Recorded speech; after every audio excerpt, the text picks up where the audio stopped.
ورحمۃ اللہ وبرکاتہ۔ الحمد للہ والصلاة والسلام علی رسول اللہ، اشہد ان لا الہ الا اللہ وحدہ لا شریک لہ واشہد ان محمدا عبدہ ورسولہ صلی اللہ علیہ وسلم۔ رب اشرح لی صدری ویسر لی امری واحلل عقدۃ من لسانی یفقہوا قولی۔ رب زدنی علما رب زدنی علما رب زدنی علما، اللہم فقہنا فی الدین۔ اما بعد فاعوذ باللہ السمیع العلیم من ہمزہ ونفخہ ونفثہ من الشیطان الرجیم۔ ان الذین یتلون کتاب اللہ واقاموا الصلاۃ وانفقوا مما رزقناہم سرا وعلانیۃ یرجون تجارۃ لن تبور۔ اللہم صلی علی محمد وعلی آل محمد کما صلیت علی ابراہیم وعلی آل ابراہیم انک حمید مجید۔ اللہم بارک علی محمد وعلی آل محمد کما بارکت علی ابراہیم وعلی آل ابراہیم انک حمید مجید۔ گزشتہ دو درسوں سے جو ہم نے سلسلہ شروع کیا تھا کہ پروردگار نے قرآن مجید میں کامیاب تجارت کے اصول بیان فرمائے، دو ہم بالتفصیل پڑھ چکے ہیں کہ ان الذین یتلون کتاب اللہ، جنہوں نے اللہ کے ساتھ لین دین کر لیا اور کامیاب تجارت کو جنہوں نے اپنایا، ان کی پہلی صفت اور اصول یہ ہے کہ وہ قرآن کریم کی تلاوت کرتے ہیں۔ اس پر ہماری بات ہو چکی ہے۔ اور دوسرا اصول پابندی نماز، خشوع و خضوع کے ساتھ اور حفاظت نماز۔ جو آج کے درس میں اس کا تیسرا اصول یہ ہے کہ وہ لوگ جنہوں نے اللہ کے ساتھ تجارت کر لی، اور ایسی تجارت ہے کہ جس کے اندر نقصان نہیں ہے، وہ ہے انفاق فی سبیل اللہ، اللہ کے راستے میں خرچ کرنا۔ خرچ کرنے کا مقصد کیا ہے؟ اللہ رب العالمین کی محبت کا حصول۔ وَيُطْعِمُونَ الطَّعَامَ عَلَى حُبِّهِ مِسْكِينًا وَيَتِيمًا وَأَسِيرًا، وہ اللہ کی محبت میں یتامى، فقراء، مساکین، قیدیوں میں خرچ کرتے ہیں، اور ساتھ میں کہتے ہیں کہ انما نطعمکم لوجہ اللہ، ہمارا تم سے کوئی ذاتی فائدہ مقصد نہیں ہے۔ لا نريد منکم جزاء ولا شکورا، ہمیں تم سے کوئی احسان یا بدلہ نہیں چاہیے۔ ہم کیوں کر رہے ہیں انفاق فی سبیل اللہ؟ انا نخاف من ربنا یوما عبوسا قمطریر، ہم اس دن سے ڈرتے ہوئے یہ کر رہے ہیں کہ جس دن کا شر اور سیاہی ہر طرف پھیل جائے گی اور لوگوں کے چہرے اور شکلیں بگڑ جائیں۔ یعنی معلوم یہ ہوا کہ جو انفاق فی سبیل اللہ کرتا ہے، پروردگار قیامت کے دن فضا اکبر سے، گھبراہٹ سے اس کو محفوظ رکھے گا۔ اور دوسری بات، اللہ رب العالمین اس کی زندگی سے غموں کو دور کر دے گا۔ اور تیسری چیز، اللہ رب العالمین اس کے چہرے کو سیاہ ہونے سے محفوظ رکھے، اس کی شکل نہیں بگڑے گی۔ وَأَنفِقُوا مِمَّا رَزَقْنَاكُم مِّن قَبْلِ أَن يَأْتِيَ أَحَدَكُمُ الْمَوْتُ، اللہ کے راستے میں انفاق کر لو، خرچ کر لو، اس سے پہلے کہ موت کا پیغام تمہارے پاس آ جائے۔ فَيَقُولُ، تو تب کوئی کہنے والا یہ کہے کہ رب لولا اخرتنی الی اجل قریب، پروردگار تھوڑی سی مہلت دی ہوتی تو فاصدق، میں کچھ صدقہ کرتا۔ قابل غور بات یہ ہے کہ مرنے والا یہ نہیں کہہ رہا کہ میں حج کروں، میں نماز پڑھوں، میں جہاد فی سبیل اللہ کروں. ہر عمل اپنی جگہ پہ اہمیت کا عامل ہے، اس کی فضیلت اپنی جگہ پہ ثابت ہے، کیونکہ قرآن کہتا ہے کہ فَكَشَفْنَا عَنْكَ غِطَاءَكَ فَبَصَرُكَ الْيَوْمَ حَدِيدٌ. جب مرنے والا مرنے لگتا ہے تو ہم اس کی آنکھوں کے سامنے سے سارے پردے ہٹا رہے ہوتے تھے اور اس کی آنکھ بالکل صحیح کام کر رہی ہوتی ہے اور آگے دیکھ رہی ہوتی ہے. تو آگے اس نے کیا دیکھا؟ اس نے صدقہ و خیرات کا اجر و ثواب دیکھ لیا. مرتے ہوئے جو چیز اس نے دیکھی، اس نے کیا دیکھی کہ صدقہ کرنے پر اللہ رب العالمین کی طرف سے کیا جزا ہے، کیا بدلہ ہے، کیا رضامندی کا حصول ہے. تو اس لیے مرنے والا صرف صدقے کی تمنا اور خواہش کر رہا ہے.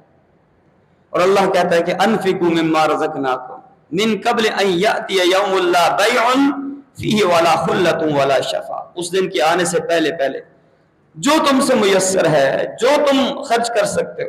شریعت نے آپ کے اوپر پابندی نہیں کہ اتنا تم نے خرچ کرنا ہے، بلکہ رسول اللہ صلی اللہ علیہ وسلم میں کہ اپنے آپ کو جہنم کی آگ سے بچا لو، چاہے تمہیں کھجور کا ایک ٹکڑا ہی میسر کیوں نہ ہو.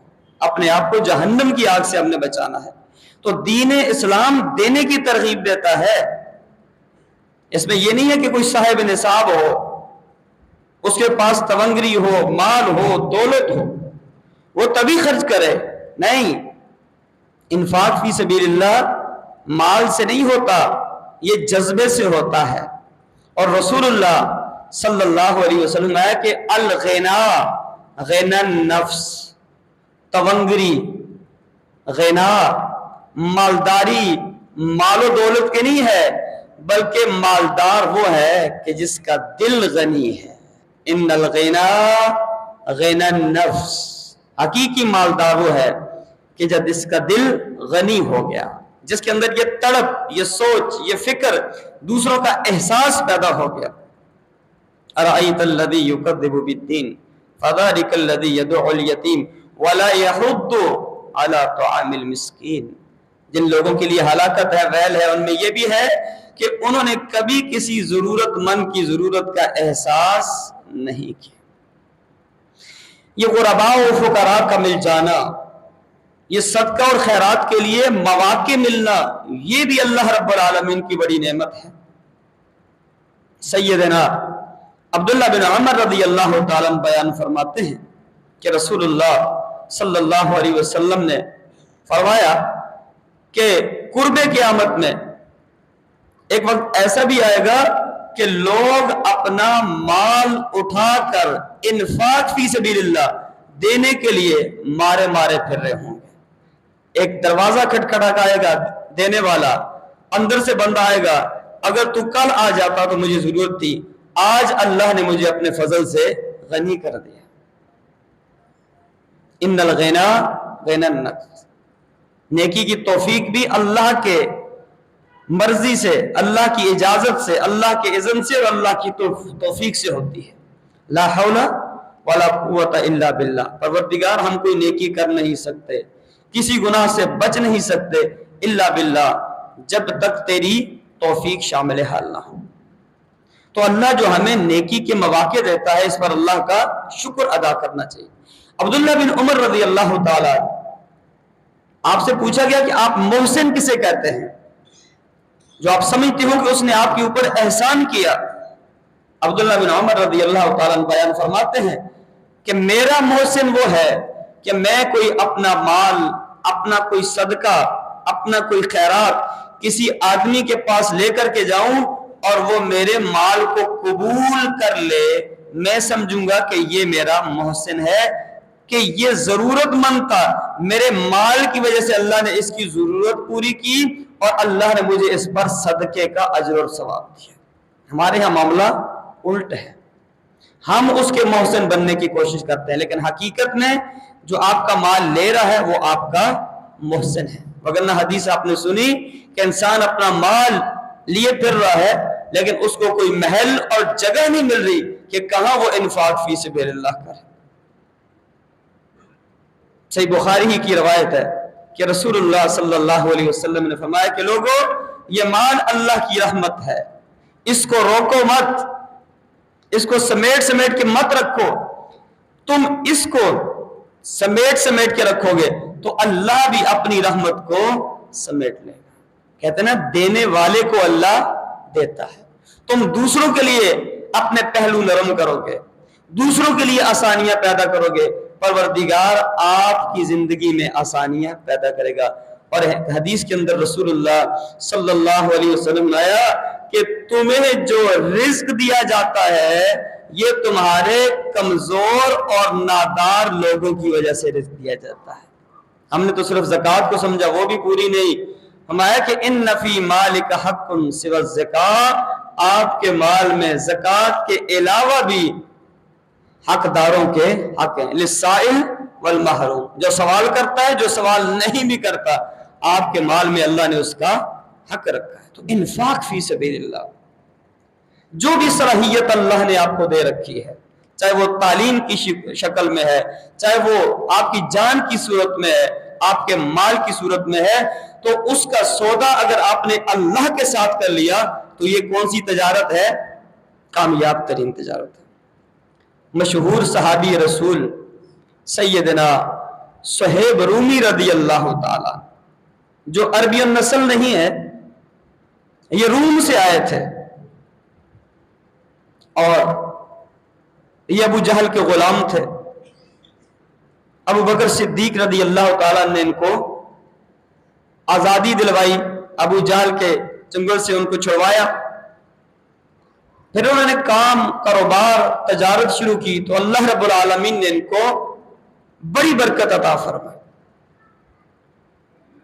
ہجرت مدینہ ہو گئی، صحابہ کرام وقتاً فوقتاً مدینہ الرسول صلی اللہ علیہ وسلم ہجرت فرما رہے ہیں، تو صہیب رومی بھی ہجرت کی تیاری کر رہے ہیں۔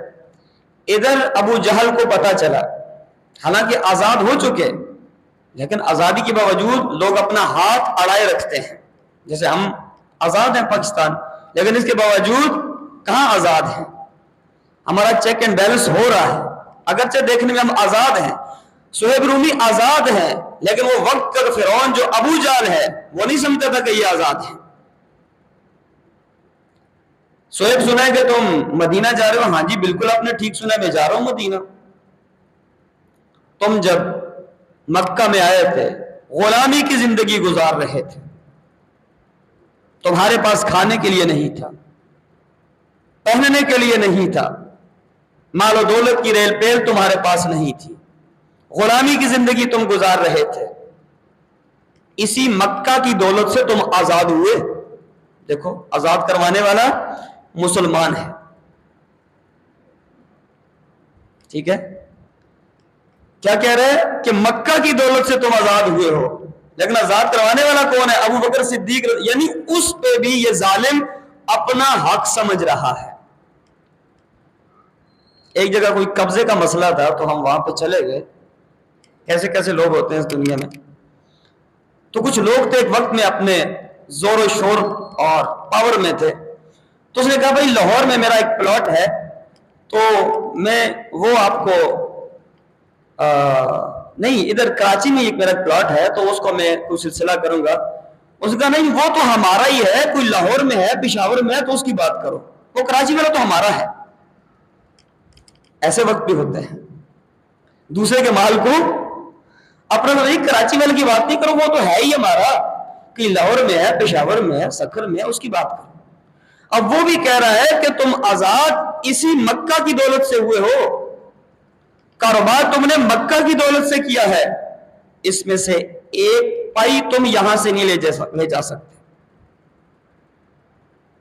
اب اس کو کیا معلوم کہ یہ کون لوگ تھے؟ یہ تو وہ ہیں کہ ان اللہ اشتری من المؤمنین انفسهم واموالهم بان لهم الجنہ، ان نے اپنا تن، من، مال، دولت، ہر چیز کا سودا پروردگار سے کر لیا ہے۔ وَيُؤْثِرُونَ عَلَىٰ أَنفُسِهِمْ وَلَوْ كَانَ بِهِمْ خَصَاصَةٌ، ان کی زندگی کے اندر اس دنیا کی کوئی اہمیت نہیں ہے۔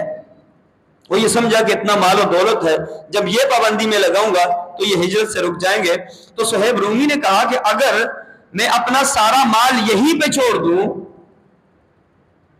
تو پھر تو تمہیں کوئی مسئلہ نہیں ہے. اس نے کہا ہمیں کیا مسئلہ, مال یہاں پہ رہنا چاہیے, مال مکہ سے باہر نہیں جانا چاہیے, تم جہاں جاؤ تمہیں کوئی روکے گا نہیں.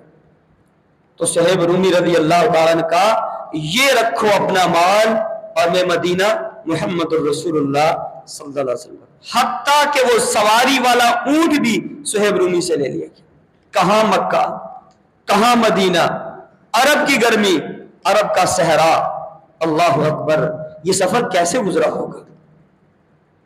قرآن کہتا ہے ان الناس قد جمعوا لکم, جب کچھ لوگوں نے ہجرت کی تیاری کی تو کچھ منافقین نے آ کر کے کہا کہ تم ہجرت کر رہے ہو, تمہارے ادھر لین دین چل رہے ہیں, کاروبار تمہارے چل رہے ہیں, تم مدینہ چاہو گے تو تمہیں کوئی واپس نہیں کرے گا, اور ابو جہل نے بھی تمہارے خلاف بہت بڑی طاقت تیار کر رکھی ہے, فخشوہم, ڈر جاؤ. قرآن کہتا ہے جیسے جیسے ان کو ڈرایا جا رہا تھا فزادہم ایمانا, ویسے ویسے ان کا ایمان بڑھتا جا رہا تھا, اور ان کی زبان پر صرف ایک ہی وظیفہ تھا, حسبنا اللہ ونعم الوکیل, ہمیں اللہ کافی ہے اور ہماری وکالت اللہ ہی کرے گا, ہمیں تمہاری دھمکیوں کی کوئی پرواہ نہیں.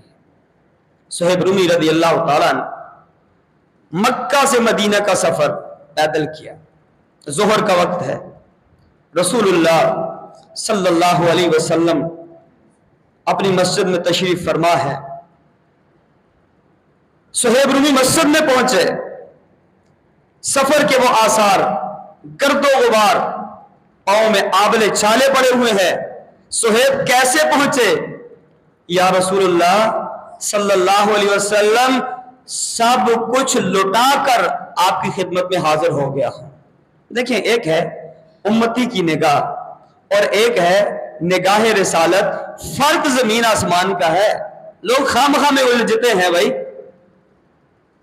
نبی اور ان کے درمیان بیچ میں کوئی رکاوٹ نہیں ہے, نبی کے شاگرد ہے, نبی کی صحبت ہے, لیکن سوچ زمین اور آسمان کا فرق ہے, چاہے وہ کس مقام پر ہے, لیکن نگاہ رسالت میں اور صحابی کی نگاہ میں بھی زمین آسمان کا فرق ہے, سوچوں میں فرق ہے, بلکہ عرش اور فرق کا فرق ہے, زمین اور آسمان کا فرق ہے, آگ اور پانی کا فرق ہے. اللہ کے نبی سب کچھ لٹا کے آیا ہوں. نبی اسلام نے کہا کہ نہیں صہیب, سب کچھ لٹا کے نہیں بلکہ سب کچھ بچا کے آئے. اس موقع پر رسول اللہ صلی اللہ علیہ وسلم نے 3 دفعہ ارشاد فرمایا ربح صہیب, ربح صہیب, ربح صہیب. صہیب نے ایسی تجارت کی جس کے اندر ذرہ برابر بھی نقصان کا شائبہ موجود نہیں. یہ بات تو رسول اللہ صلی اللہ علیہ وسلم نے فرمائی, اور ادھر سے اللہ رب العالمین نے صہیب کی شان میں قرآن کریم کی یہ آیت کریمہ نازل فرما دی, وَمِنَ النَّاسِ مَن يَشْرِي نَفْسَهُ ابْتِغَاءَ مَرْضَاتِ اللَّهِ. اے نبی, آپ کے پاس آنے والے کچھ ایسے بھی ہیں جنہوں نے اللہ کی رضا کے حصول کے لیے اپنی دنیا کو چھوڑ دیا اور آپ کو انہوں نے اپنا لیا, اور صہیب انہی میں سے ہے رضی اللہ تعالی. تو صہیب نے کیا کہا, اللہ کے نبی سب کچھ لٹا کے آیا ہوں, اور رسول اللہ نے کیا کہا کہ سب کچھ بچا کے آؤ, اس لیے کہ ایمان بچ گیا, عقیدہ بچ گیا, تو اللہ نے آپ کو کامیابی دلا دی. تو نبی کی نگاہ میں اور امتی کی نگاہ میں فرق ہے. رسول اللہ صلی اللہ علیہ وسلم نے بکری صدقہ کی, آپ گوشت بنا رہے ہیں, تقسیم ہو رہا ہے, اتنے میں بلال نے اذان دی اور رسول اللہ صلی اللہ علیہ وسلم مسجد تشریف لے گئے, اور بی بی عائشہ صدیقہ رضی اللہ تعالیٰ عنہ نے جو گوشت ہے پیچھے سارا تقسیم کر دیا. جب نبی علیہ الصلوۃ والسلام واپس آئے تو آپ نے پوچھا کہ وہ بکری میں سے کیا معاملہ ہے, وہ جو ہم نے صدقہ کی تھی کیا معاملہ ہے اس کا؟ اللہ کے نبی سارا ختم ہو گیا, ایک دستی باقی ہے. دیکھیں یہ امتی کی نگاہ ہے, یہ امتی کی سوچ ہے, اور وہ امتی بھی کون ہے؟ نبی کی بیوی ہے, جو نبی کے ساتھ ہے, نبی کی شاگرد ہے, نبی کی تربیت ہے. لیکن امتی کی نگاہ میں, یعنی یہ سمجھ لیں نبی اور غیر نبی کی سوچ میں فرق سمجھ لیجئے. 80 سال بعد میں آنے والے، 90 سال بعد میں آنے والے، 150 سال بعد میں آنے والے، جنہوں نے نبی کو نہیں دیکھا، نبی کا زمانہ نہیں پایا، ان کی سوچ کی ہم کیا کہیں؟ ان کی سوچ پر تو ہم رو ہی سکتے ہیں، جن پر ہم نے پورے مسلک کھڑے کر لیے۔ یہ جو بہترین دل ہے، بہترین نفس ہے، جس کی شان میں اللہ قرآن نازل کرے، یہ کہتی ہے کہ اللہ کے نبی سارا ختم ہو گیا، ایک دستی باقی ہے۔ غیر نبی کیا کہہ رہا ہے؟ ایک دستی باقی ہے، باقی سارا ختم ہے۔ رسالت کیا کہتی ہے؟ نہیں، والباقیات الصالحات۔ عائشہ، جس کو تم ختم کہہ رہی ہو وہ ختم نہیں ہے، وہ تو تم نے اللہ کو دے دیا، وہ اللہ کے ہاں محفوظ ہو گیا، اور جس کو تم باقی کہہ رہی ہو وہ تو ہم کھائیں گے، وہ ختم ہو جائے گا۔ اور قرآن کہتا ہے ما عندکم ینفد وما عند اللہ باق، جو تمہارے پاس ہے وہ ختم ہو جائے گا، جو اللہ کے پاس ہے وہ باقی رہنے والا ہے۔ نبی اور غیر نبی کی سوچ میں فرق دیکھ لیجیے، کہاں لوگ جھگڑ رہے ہیں کہ نہیں میرے امام نے یہ کہہ دیا، اور میرے فقیہ نے یہ کہہ دیا، میرے محدث نے یہ کہہ دیا۔ یہاں نبی کی بیوی اور نبی کی سوچ میں زمین اور عرش فرش کا فرق ہے۔ اس لیے حدیث کو پڑھو، سنت کو پڑھو، قرآن کریم کی تلاوت کرو، پھر پتہ چلے کہ دین کیا ہے، سوچ کیا ہے، اور دین اسلام کا مطلوب و مقصود کیا ہے۔ ربح صہیب، صہیب نے وہ تجارت کی کہ جس کے اندر کوئی نقصان نہیں ہو سکتا۔ مال کی قربانی دینا کون سی بڑی بات ہے؟ جان کی قربانی دینا اللہ کی رضا کے حصول کے لیے۔ آج 1400 سال ہوگی ان کے تذکرے آج تک زندہ ہے، کیوں؟ اس لیے کہ ان کے کارنامے ایسے ہیں کہ اللہ نے کہا فَإِنْ آمَنُوا بِمِثْلِ مَا آمَنْتُمْ بِهِ فَقَدْ اهْتَدَوْا۔ کامیابی چاہتے ہو، کامرانی چاہتے ہو، فوز و فلاح چاہتے ہو، تو پھر ایمان اس طرح لے کر کے آنا جس طرح نبی کے صحابہ لے کر کے آئے۔ اگر تمہارا ایمان، تمہارا انفاق، تمہارا عقیدہ، تمہارا عمل، تمہاری ہر چیز صحابہ جیسی ہو گئی، تو پھر جس طرح اللہ نے ان کو اس دنیا اور آخرت میں کامیاب و کامران بنایا، کامیابی کا سرٹیفکیٹ دیا، اللہ کے وہی وعدے تمہارے ساتھ بھی ہیں۔ کیا عظیم وہ لوگ تھے، وہ سمجھتے تھے کہ اسلام ہم سے جس چیز کا مطالبہ کرتا ہے وہ اسلام اپنے فائدے کے لیے نہیں کر رہا، وہ ہمیں جہنم کی آگ سے بچا رہا ہے۔ رسول اللہ صلی اللہ علیہ وسلم کے صحابی سیدنا ابو ذر غفاری رضی اللہ تعالی، اللہ اکبر، فقر ابو ذر غفاری مشہور ہے، فقر ابی درداء مشہور ہے، فقر علی المرتضیٰ مشہور ہے۔ سیدنا علی رضی اللہ تعالیٰ، عید کا دن ہے، سوکھے ٹکڑے روٹی کے زیتون کے تیل کے ساتھ لگا کے ڈب کر کے ان کو کھا رہے ہیں۔ ملنے کے لیے ایک آدمی آیا اور کہنے لگا امیر المومنین عید کا دن ہے، بڑا دن ہے، کوئی کھانے کا اچھا اہتمام ہونا چاہیے، عید ہے۔ تو علی المرتضیٰ کیا کہتے ہیں؟ کہتے ہیں میرے بھائی عید تو آج اس کی ہے اللہ رب العالمین نے جس کی مغفرت فرما دی ہے۔ کون کہہ رہا ہے؟ علی المرتضیٰ، جو خود جنتی ہے، نبی نے جس کو جنت کا سرٹیفکیٹ دیا، وہ کہہ رہے ہیں کہ عید تو اس آدمی کی ہے جس کی اللہ نے گناہ معاف کر دی ہے، معاف کیجئے گا۔ ہمارے ہاں عید کی خوشیوں میں سب سے آگے وہ ہوتے ہیں جنہوں نے ایک روزہ بھی نہیں رکھا ہوتا، اور بڑا اہتمام کرتے ہیں عید کا، ماشاءاللہ عید ہے، سویاں بناؤ، کپڑے بناؤ، اور پتہ نہیں کیا کچھ کرو، کیا ہے؟ عید ہے، بڑا دن ہے۔ علی المرتضیٰ کیا کہہ رہے ہیں رضی اللہ تعالیٰ، عید اس کی ہے اللہ نے جس کے، حقیقت بات ہے، فمن زحزح عن النار وادخل الجنہ فقد فاز، جس کو جہنم کی آگ سے بچا لیا گیا، جنت میں داخل کر دیا، فقد فاز، حقیقی معنوں میں کامیاب انسان یہ ہے۔ تو ابو ذر غفاری رضی اللہ تعالیٰ عنہ، تبوک کا موقع ہے، ان کا موقف اتنا سخت تھا کہ یہ اگر چند دینار بھی گھر میں کوئی صحابی رکھتا تھا تو کہتے تھے یہ کنز ہے، اور اس پر قرآن کریم کی وہ آیت سنایا کرتے تھے یوم یحمى علیہا فی نار جہنم فتقوی بہا جباہہم وجنوبہم وظہورہم ھذا ما کنزتم لانفسکم، مایا کہ یہ کنز ہے، اس کو جمع مت کرو، کیونکہ نبی علیہ الصلوۃ والسلام نے فرمایا کہ اگر میرے پاس اوٹ پہاڑ کے برابر سونا صبح میں آئے تو میں شام تک سارے کو خرچ کروں، چند دنانیر اپنے پاس رکھوں، شام میں میرے پاس آئے، میں صبح ہونے سے پہلے اس سارے کو اللہ کے راستے میں خرچ کر دوں، چند دنانیر اپنی ضرورت کے لیے رکھوں۔ کہتے تھے کہ چند دنانیر آپ رکھ سکتے ہو، زیادہ نہیں رکھ سکتے۔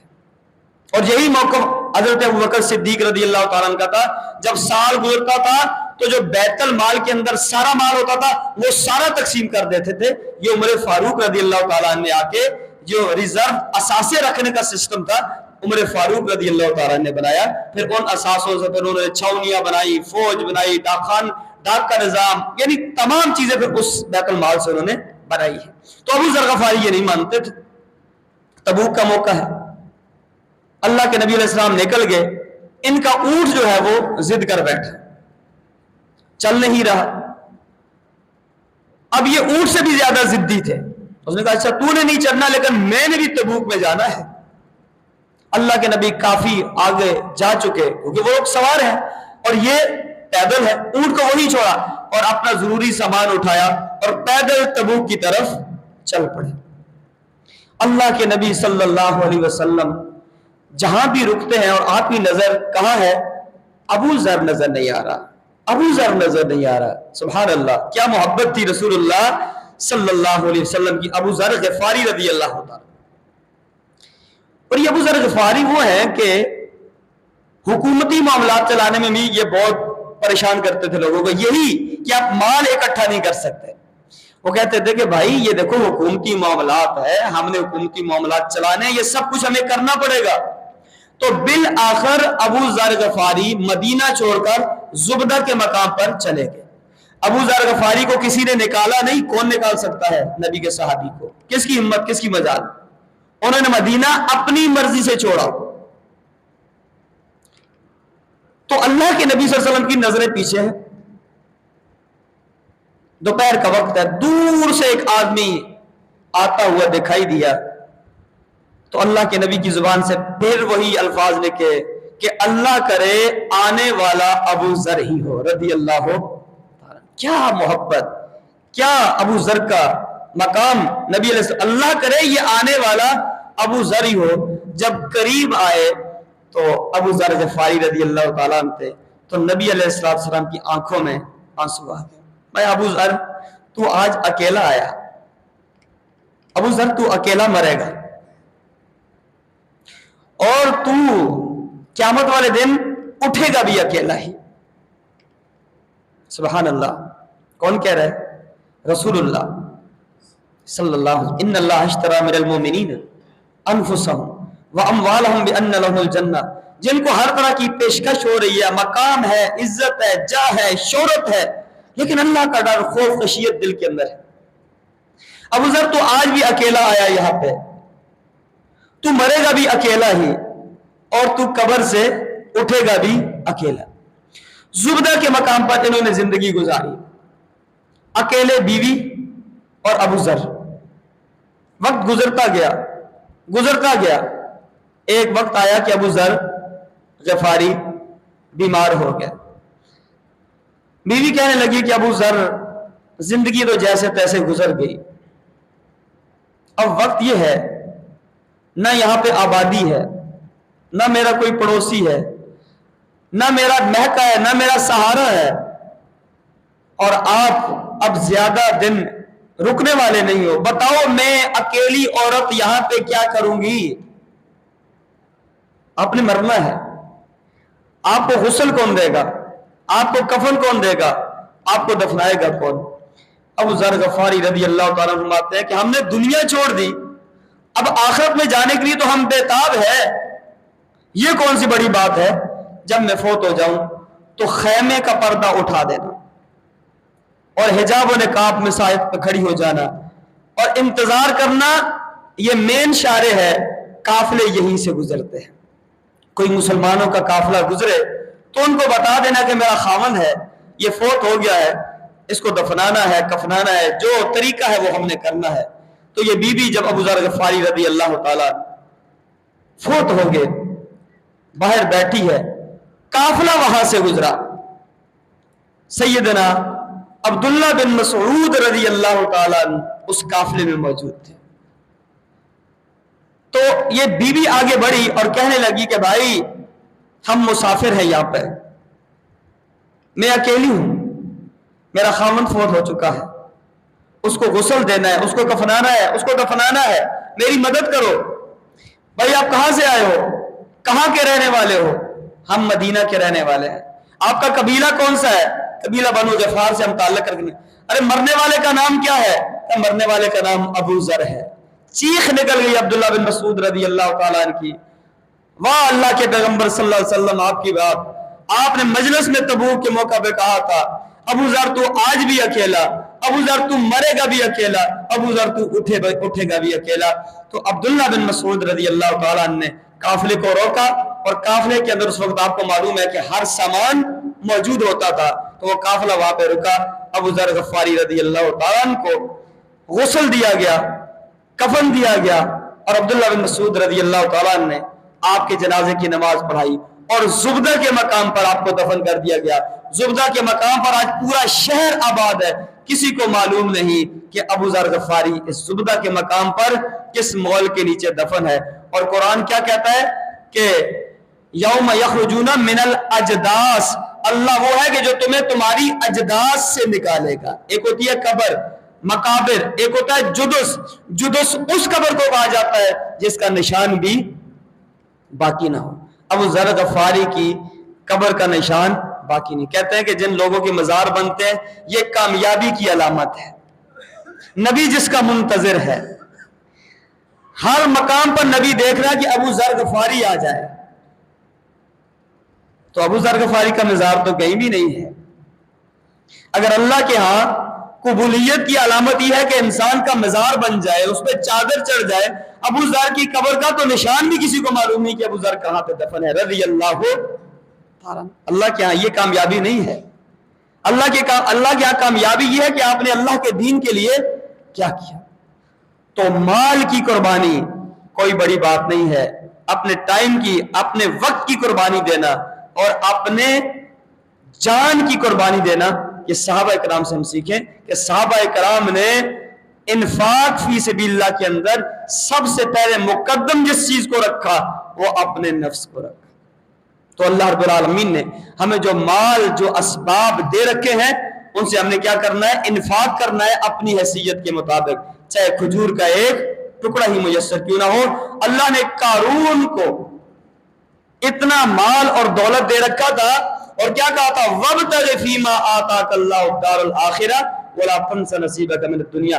دنیا حاصل کر لینا، کما لینا کوئی بری بات نہیں ہے، بلکہ اس مال کے ذریعے اپنی آخرت کو بہتر، اسی مال کے ذریعے خرچ کرنے کے وجہ سے تبوک کے موقع پر سیدنا عثمان بن عفان رضی اللہ تعالیٰ عنہ کو نبی علیہ الصلوۃ والسلام نے ممبر رسول پہ بیٹھ کر ایک ہی مجلس میں 7 دفعہ کہا وجبت وجبت وجبت، 7 مرتبہ جنتی خوشخبری دی، تاکہ آج کے بعد عثمان کوئی بھی عمل نہ کرے تب بھی اللہ نے عثمان کو جنت دے۔ تو انفاق فی سبیل اللہ۔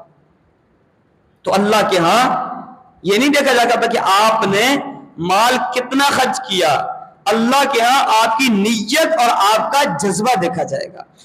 ابو بکر صدیق رضی اللہ تعالیٰ عنہ اپنے گھر کا جو پورا مال لے کر کے آئے تھے، عمر فاروق رضی اللہ تعالیٰ عنہ اپنے گھر کا آدھا مال لے کر کے آئے تھے، تو ابو بکر صدیق کے گھر کا وہ پورا مال عمر فاروق رضی اللہ تعالیٰ عنہ کے گھر کے آدھے مال کا چوتھا حصہ بھی نہیں تھا۔ ابو بکر صدیق رضی اللہ تعالیٰ عنہ جو مال لے کے آئے تھے کہ آج میں اپنے گھر کا سارا مال لے کر کے جاؤں گا، عمر فاروق نے کیا کہا؟ میں آدھا لے کر کے جاؤں گا، آدھا گھر والوں کے لیے اور آدھا اللہ اور اس کے رسول کے لیے لے کے جاؤں گا۔ تو ابو بکر صدیق جو لے کر کے آئے وہ عمر فاروق کے مال کا جو آدھا مال تھا اس کا چوتھا حصہ بھی نہیں تھا، لیکن نیت پیچھے کیا تھی؟ پورے مال کی، وہ چاہے آپ کے پاس 1 روپیہ ہے کیوں نہ۔ اللہ رب العالمین آپ کی نیات پہ فیصلہ کرتا ہے۔ اللہم اصلح لنا نیاتنا، دعا فرمائے کہ اللہ رب العالمین ہماری نیتوں کو درست فرمائے، ثابت فرمائے، صحیح فرمائے، اور اللہ رب العالمین جو آیت کریمہ ہم نے پڑھی ہے یہ عظیم کام اللہ ہمیں کرنے کی توفیق عطا فرمائے، ہم تلاوت قرآن پاک کرنے والے بن جائیں، ہم نماز کی پابندی کرنے والے، حفاظت نماز کرنے والے، خشوع صلاۃ کرنے والے بن جائیں، اور تیسری چیز پورا سال اپنی حیثیت کے مطابق انفاق فی سبیل اللہ ہم کرتے رہیں۔ اگر یہ عمل ہم کرتے رہے تو انشاءاللہ یقین جانیے کہ ہم نے وہ سودا کر لیا اللہ کے ساتھ جس کے اندر کسی قسم کا نقصان نہیں ہے۔ اللہ رب العالمین ہمارا دیا ہوا، ہماری محنت، کوشش اپنی بارگاہ کے اندر منظور و مقبول فرمائے۔ سبحان ربک رب العزت عما یصفون وسلام علی المرسلین والحمد للہ رب العالمین، والسلام علیکم ورحمۃ اللہ وبرکاتہ۔